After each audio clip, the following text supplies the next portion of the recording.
Hey guys, thanks for tuning in today. I wanted to chat about sleep and some things that I've personally used over the years to help get me into a deeper sleep and overcome my insomnia issues. So for those of you who don't know, I grew up on a farm on Kangaroo Island, nice and quiet, and then I moved to the Big Smoke in Adelaide to study, and that's when I found I started to really have some sleep issues because I wasn't used to this stimulation and loud noises and traffic. So that's when I started my journey with trialing different things to help with my sleep, and that's what I want to share with you today, a few things that have really helped. So first thing is I find exercise. If I do my exercise high intensity during the day, or at least in the morning, that's when I get my cortisol boost, my energy boost, and I find that really helpful for me. If I do it late at night, I find it very stimulating. So I try to avoid that late at night, and I do more relaxing things like yoga and stretching and walking at night. I also find sunshine during the day, especially in the morning, very helpful. So when you first wake up, if you walk outside without sunscreen, without sunglasses, without the glass there, that is going to help you get a nice big cortisol boost from the sunshine when you want energy. And we all know that vitamin D balances hormones, but particularly for your sleep hormones. So it balances your circadian rhythm, which is basically your body's ability to know when to be asleep and when to be awake. So during the day, we want that sunshine, sunlight, cortisol to be awake, and at night we want darkness. So sunshine during the day, very important, and then darkness at night. So that brings me to the next point is our bedroom is completely blacked out.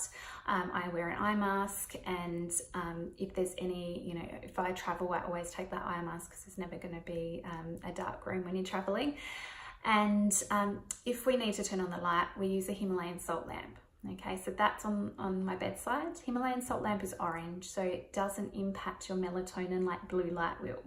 Okay, so that is a positive. So if you need to turn on a light, you can use that one because blue light is going to impact your body's ability to produce that sleep hormone melatonin and prevent you from getting to sleep or possibly into the deeper sleep.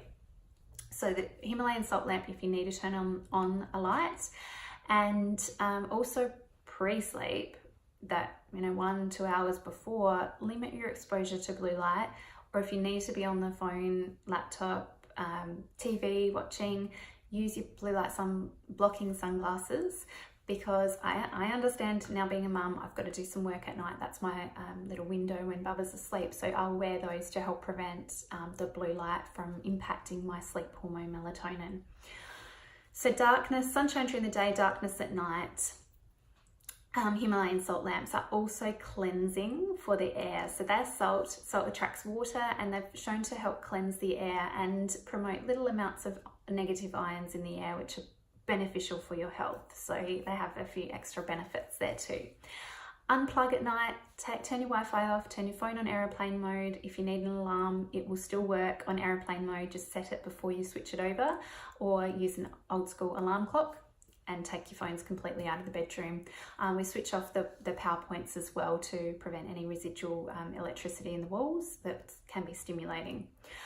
Fresh air flow, I've always got the window open. If it's too cold, we at least have the door open to get that fresh air coming in. We sleep better if we're slightly cold, so 21 degrees I find is perfect. So that's a big factor. If I wear lots of clothes and socks at night, I find that I'll wake up and I'll need to throw it all off. So being cold is better with a window open, fresh air. Avoid eating large amounts at night. So for me at the moment, it's a little bit tricky because I'm starving with breastfeeding, so I do need to eat past my usual 7:30.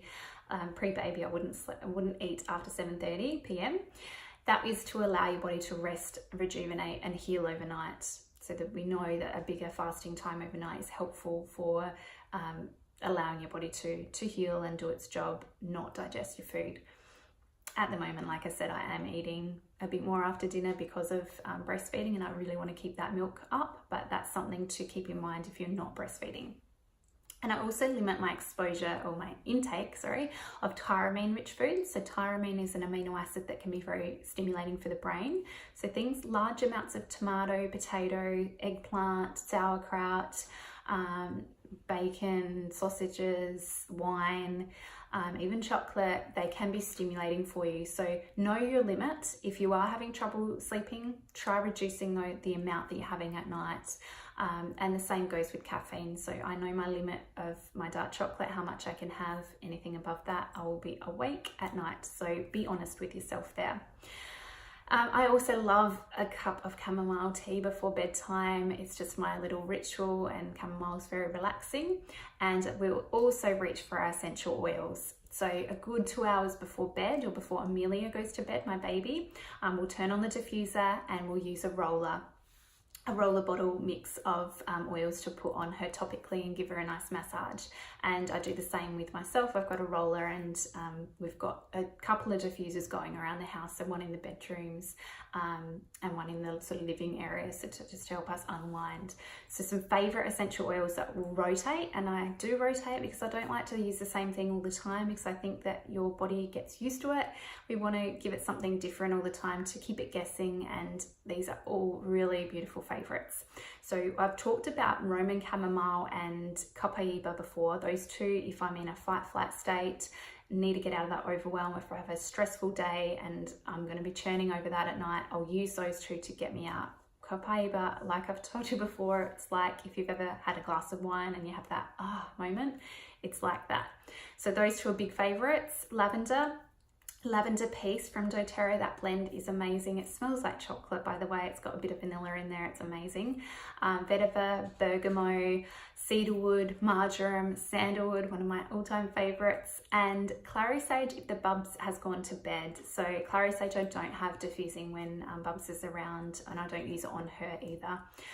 So they are some all-time favorites. There are loads more, but essential oils are so powerful because we're getting those compounds from the plant into our skin if we're using them topically, or we're breathing those in, and that's when we breathe in the scent, that affects the limbic system in our brain, and we know that our limbic system controls the way we're thinking and feeling. So that's why I simply say breathing in lavender helps us feel nice and relaxed. So that is a big part of my sleep routine. So there are a few favorite things that I do. Please let me know below what your favorites are. And if you would like to try these high quality pure essential oils for yourself, for your own sleep routine, please reach out. I'd love to help you get them. Bye for now.